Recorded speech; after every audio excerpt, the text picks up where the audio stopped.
Bismillahirrahmanirrahim. Assalamualaikum warahmatullahi wabarakatuh.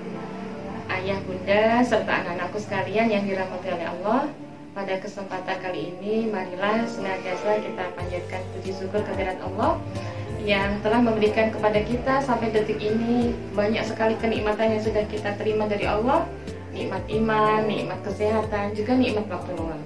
Dan alhamdulillah Allah sampaikan juga kita pada hari ini, pada Ramadan minggu kedua, 10 hari minggu kedua. Dan ini adalah kesempatan yang luar biasa yang tidak diberikan kepada setiap orang. Yang kedua, mudah-mudahan salawat dan salam senantiasa tercurah kepada qudwah hasanah kita, idola terbaik kita, Nabiullah Muhammad Sallallahu Alaihi Wasallam, beserta para keluarganya, para sahabatnya, dan para manusia salahnya sampai yaumul kiamat. Anak-anakku sekalian, hari ini tema kita adalah banyak bertaubat kepada Allah. Anak-anakku sekalian, seperti dalam kehidupan kita bahwa Allah itu menciptakan segala sesuatunya berpasangan. Ada pagi, ada siang. Kemudian ada bulan, ada matahari. Ada pelaku kebaikan dan juga ada pelaku keburukan. Dan itu semuanya Allah ciptakan secara berpasang-pasangan. Dan anak-anakku sekalian, sadarilah bahwa kehidupan kita ini tidak berjalan mulus. Pasti ada ujian-ujian di dalamnya untuk mencapai yang namanya ketakwaan atau keimanan. Nah, seperti halnya kalau kita ketahui bahwa manusia itu al-imanu yazid wa yanqus, bahwa iman itu naik dan turun. Jadi ada kalanya ketika kita berada di tengah teman-teman yang dia baik, maka kita mudah sekali berbuat kebaikan. Tapi ada kalanya ketika kita dikelilingi oleh orang-orang atau anak-anak yang katakanlah etikanya kurang baik, maka rasa-rasanya berbuat buruk itu juga mudah bagi kita. Oleh sebab itu, pesannya Ustazah Ika, pandai-pandailah kita mencari teman, karena teman itu sangat berpengaruh kepada keimanan seseorang. Anak-anakku sekalian, kenapa sih kita harus bertobat kepada Allah? Nah, tentu jawabannya sudah bisa dipastikan bahwa karena yang pertama, setiap insan, setiap manusia pasti pernah berbuat dosa. Maka salah satu cara menutup dosa kita adalah dengan taubat kepada Allah. Kemudian anakku sekalian, yang kedua, kenapa kita harus bertobat kepada Allah? Karena dosa itu menjadi penghalang hubungan kita dengan Allah. Jadi anak-anak bisa membayangkan kalau kita berkomunikasi dengan orang kemudian terhalang oleh sebuah pintu, maka rasa-rasanya kita tidak bisa membaca ekspresi wajahnya, yang kita ajak komunikasi kondisi senang atau sedih. Tetapi ketika kita komunikasi dengan Allah, kemudian tidak ada penghalang, maka kita bisa langsung menyampaikan segala persoalan kita, segala keluh kesah kita kepada Allah tanpa ada penghalang. Jadi rasa-rasanya kan beda ketika kita komunikasi dengan Allah tanpa ada penghalang. Nah, penghalangnya itu apa? Penghalangnya itu adalah dosa-dosa yang telah kita lakukan. Jadi jangan pernah berpikir bahwa dosa yang kita lakukan setiap hari sepertinya memang berasal dari dosa kecil ya, dosa yang tidak berat ya, dosa kecil seperti mengumpat, mencaci maki, kemudian memfitnah. Tapi ketahuilah bahwa dosa kecil yang kita lakukan setiap hari ketika ditumpuk-tumpuk dalam sekian waktu, toh juga akan menjadi dosa besar. Jadi anakku sekalian, alasan kedua tadi kenapa kita harus bertobat, karena dosa itu menjadi penghalang antara kita dengan Allah. Kan kita pasti tidak ingin ya, antara kita dengan Allah itu ada sekat atau hijab ya, sehingga kalau kita misalnya berdoa kepada Allah tuh Allah belum tentu mengabulkan. Kenapa? Karena memang ada penghalang di antara kita. Maka anak-anak sekalian, agar tidak ada penghalang di antara kita dengan Allah, ya caranya dengan bertaubat kepada Allah. Yang ketiga, anak-anak, kenapa kita harus bertaubat kepada Allah? Karena dosa itu akan membawa kehancuran baik lambat maupun dalam waktu cepat. Kenapa dosa itu akan membawa kehancuran? Karena dosa itu pasti bertentangan dengan fitrah manusia. Allah ketika menciptakan manusia itu pasti menanamkan rasa cinta dalam hatinya kepada al-haq atau kebenaran. Tidak mungkin manusia itu ditanamkan dalam dirinya, dalam jiwanya itu cinta kepada kebatilan. Nah, oleh sebab itu ketika manusia itu penuh dengan dosa atau kemaksiatan, maka boleh jadi dosa itu akan menghancurkan kehidupan nantinya. Ya, tapi dosa itu akan melanggar fitrah yang diberikan Allah, bahwa fitrah manusia itu suci, bersih, cinta kepada kebenaran. Itu.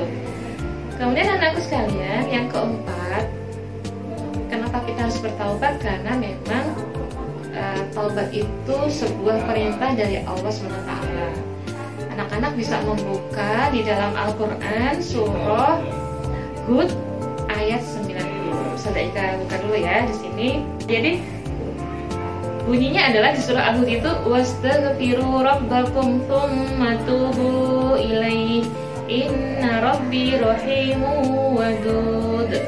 Ya, artinya, dan mohonlah ampunan kepada Tuhanmu, kemudian bertobatlah kepadanya, sungguh Tuhanku maha penyayang, maha pengasih. Jadi anak-anakku sekalian, kalau kita lihat di surah Hud ayat 90 ini, memang perintah Allah kepada kita itu untuk banyak mohon ampun kepada Allah, istighfar kepada Allah, kemudian diikuti dengan bertaubat kepadanya. Itu anak-anakku sekalian, jadi memang ada perintah dari Allah kepada manusia untuk banyak-banyak bertaubat kepada Allah.